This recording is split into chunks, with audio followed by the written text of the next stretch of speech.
All right, yo, episode 7. G'day, it's early on a Sunday morning and keeping on with the car. So basically, I've got the front end here edge primed and I'm moving on now. It's a little bit of a historic day because I'm getting everything in the edge primer now, and the underbody, the inner floor, and the inside of the roof.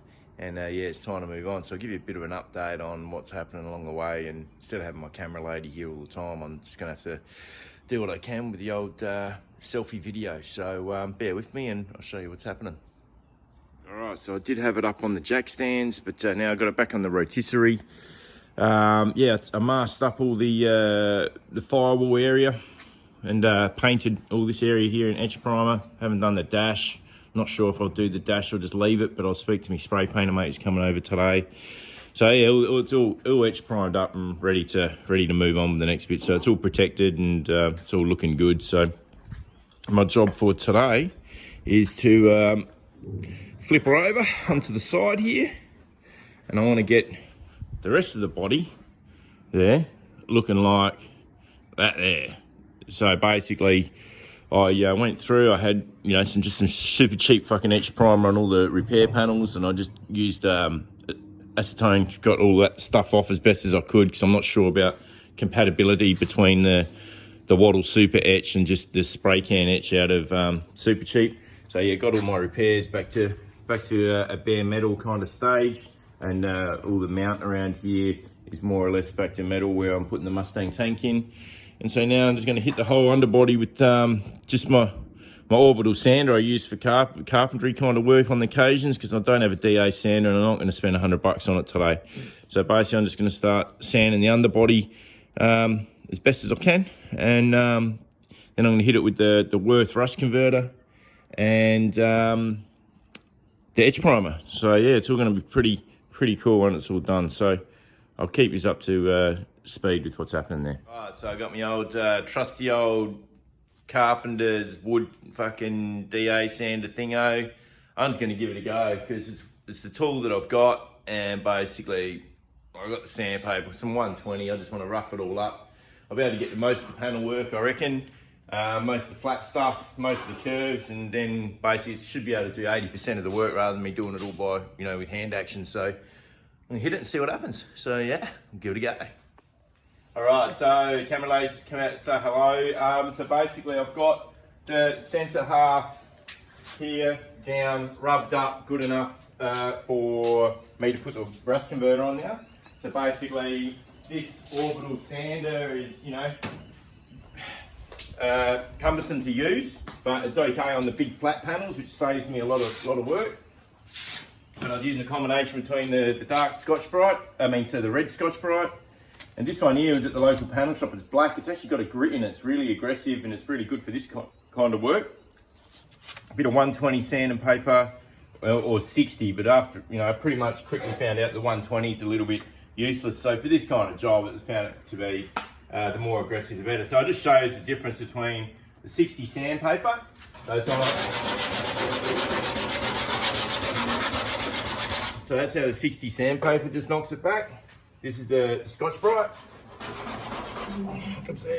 So this is the red Scotch-Brite. As you can see, not as aggressive, but the black Scotch-Brite here, it's actually pretty bloody good stuff, because you can cover a fair bit of surface area, as you can see, and it will take it right down to and it's really good for getting in like corners and stuff like that here. So as you can see, like, that's pretty much just not far off being good, So, you get the 60 sandpaper here, is just a cheap shit from Bunno's as well. Combination of that.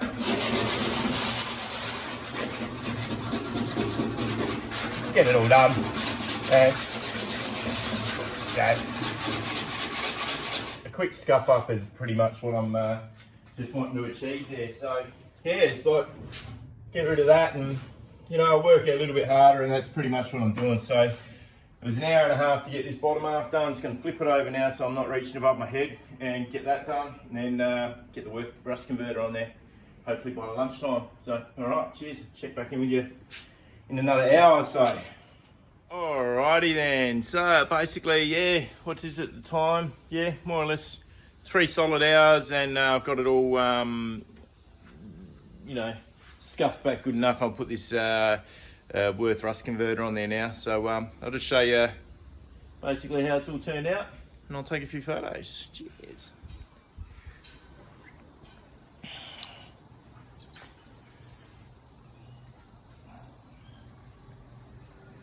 So yeah, you know, pretty solid kind of scuff.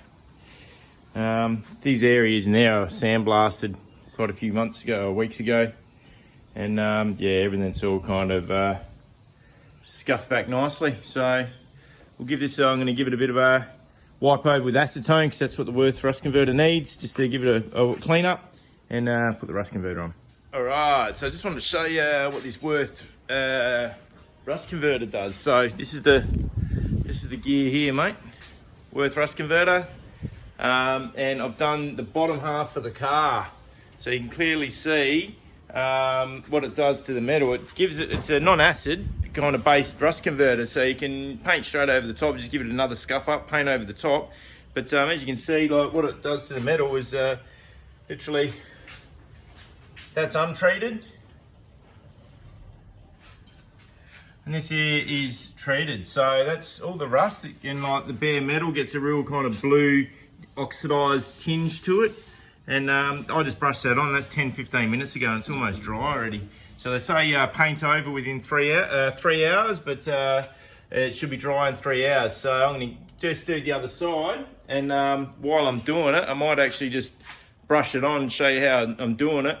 Johnny Bozzo online told me to use a scourer and rub the rust converter in, but I just scuffed this whole car, so I'm kind of not going to go through that process again.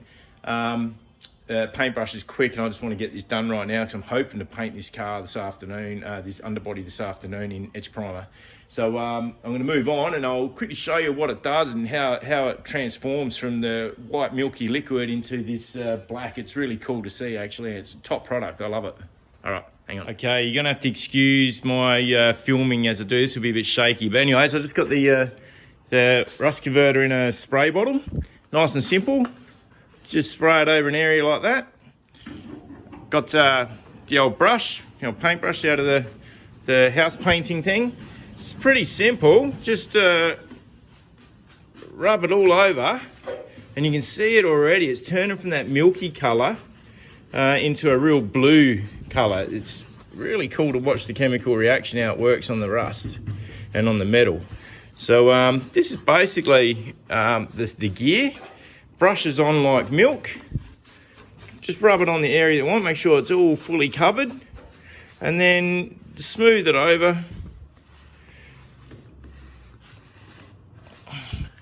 And this being a non-acid based rust converter, it's actually really cool, really handy to use, because you just, as I said, just scuff over the top and paint it, paint straight over it. And you know, like, as far as I'm aware, all paints, or if not just most paints, is all compatible with this gear. So look at that already. So that's basically gone from rust to you know, that how it's just conditioning the metal, and it's already turning really purple, and it's soon to be basically nice and flat, just like that there.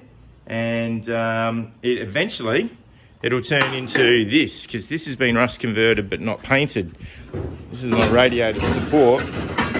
An experiment with this one, and basically that's 2 coats of rust converter on there. So it's just like a real, it just seals it up in a real black kind of finish. And that was on bare metal. So yeah, you know, the finish varies a bit depending on how it all is, but as you can see there, that's all that bare metal in there is now starting to oxidize over, and yeah, it's starting to look really good. And here you can clearly see this is on some zinc plate where I did putting the Mustang tank in there. That's where it's all kind of, the zinc's gone back to bare metal, and up here the zinc is still kind of in place. You know, you can see it's rubbed through. That's where the bare metal was. So yeah, the zinc's protecting it, but this is really eating into the metal there. And it's clear to see that's the bare metal there.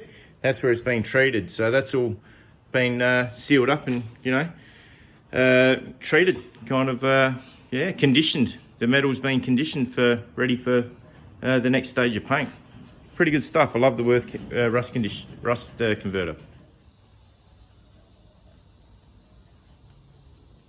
All right. Well, it's all rust converted. I'm looking at it in my buddy phone while I'm recording this. Yeah, wow, it's certainly changed the look of all that, you know, the surface there. It's yeah, it's pretty cool. So it says 3 hours and then give it a scuff before painting. So, you know, it's 1 o'clock on a Sunday now, so I don't reckon I'll be able to do too much more today, so I might as well have some beers. It's, I've got a mate coming over, have a bit of a chat about it all, and yeah, I reckon it's just going to be a matter of scuffing it up, painting it. So cheers, we'll catch you on the next stage, which will probably be tomorrow now, I reckon. Cool, thanks.